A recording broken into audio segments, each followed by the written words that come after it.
ratsotra no atolotroanao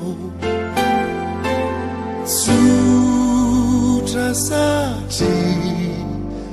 izay no haiko atao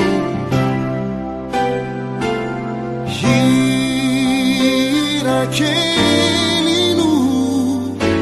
mavitako fateraiso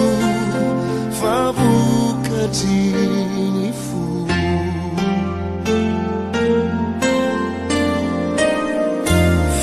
faliao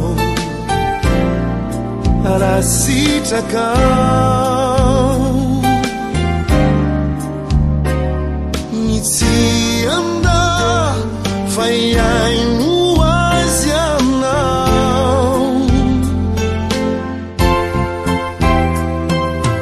na de fotoana fohy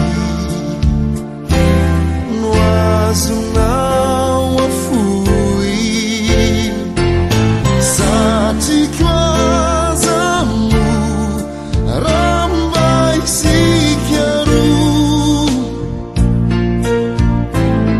no iaraka handia aziko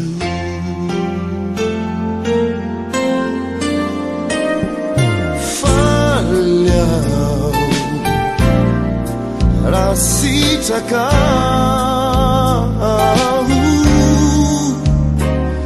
ny tsy anda fa iaino azy aminao na de fotoana fohy no azona